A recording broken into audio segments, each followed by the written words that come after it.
In this video, we'll be going over two ways to calculate moment in 3D systems. Those two approaches include the vector approach and the scalar approach. Let's first review moment in 2D systems. What is a moment? Well, moment is the tendency of a force, F, to cause a body to rotate about a point or axis. We'll reference this diagram. As you can see, our force is going upwards, which will cause a counterclockwise moment at point O. We can write out the moment equation about point O, where MO is equal to force times distance. MO is the moment about point O, D is the distance perpendicular to the force from point O. Now, in 3D systems, establishing the distance D in a manner that is perpendicular to F with known orientation is very difficult to determine. We'll first go over the vector approach. The vector approach uses cross product, and the equation to find the moment vector about point O is equal to the position vector r cross the force vector F.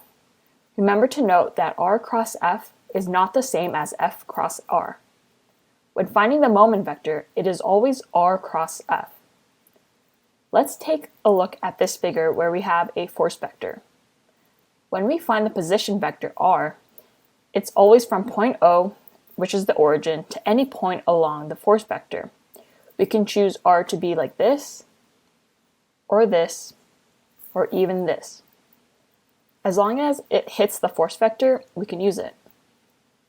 For r cross F, we can use the right-hand rule. Let's take a look at figure 8. We'll pretend k equals to I cross j is MO equals r cross F. So that means this would be r, the position vector, and this would be F, the force vector.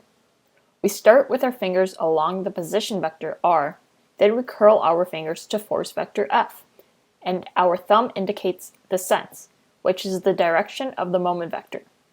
Remember to use the right-hand rule. Let's review cross product. There are different ways in finding cross product. Feel free to use methods you learned in high school or other courses. I will be showing you one way of finding cross product. The position vector and force vector can be written using the force components and unit vectors I, j, k. So let's set up our equation in a 3x3 matrix. The first column here will represent the x components. The middle column will represent the y components, and the third column will represent the z components. Let's write out our unit vectors I, j, and k across the top row. In the second row, we're going to write out the magnitudes for each component of the position vector.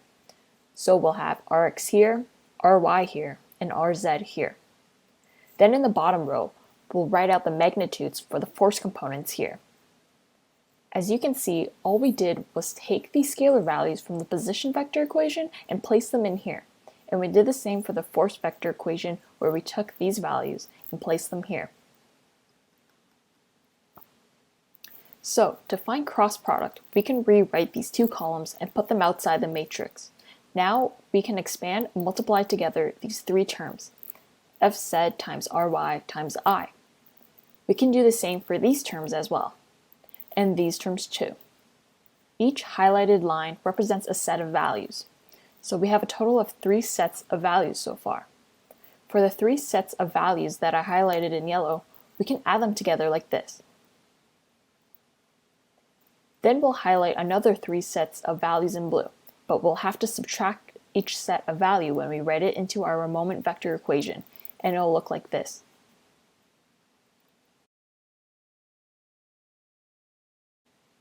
Now we can collect like terms. As you can see, the values here represent the x component of the moment force. The values here represent the y component, and the values here represent the z component. And that is how you find the moment vector using vector approach. Let's find the moment vector using scalar approach. Moments are produced by forces lying in planes that are perpendicular to the moment component in the question. We'll use this diagram as reference. First, we want to break up the force into its x, y, and z components, which is already done here. Then we need to find moment about the x, y, and z axis. Let's start with mx. We only have 3 forces here, so we'll see which ones create a moment about the x-axis. Since Fx is parallel to the x-axis, it won't create a moment. We'll assume counterclockwise to be positive. We can see that Fz will create a counterclockwise moment about the x-axis, and the distance from Fz to the xz plane is ry. Now we can look at Fy, and it will create a clockwise moment about x-axis, so it will be minus rz times Fy. The same steps can be done for my and mz. To summarize everything in today's video, we learned how to calculate for moment in 3D systems using the vector approach and scalar approach. We also reviewed one of the methods to calculating cross product, which we can use in the vector approach. When we're using vector approach, the sense and direction of the moment is determined by using vector math, which is cross product. For scalar approach, the sense is usually determined by inspection, where we break the force vector into its x, y, and z components and find moment about each axis. In the next video, we'll be going over principle of moments, also known as Aragon's theorem.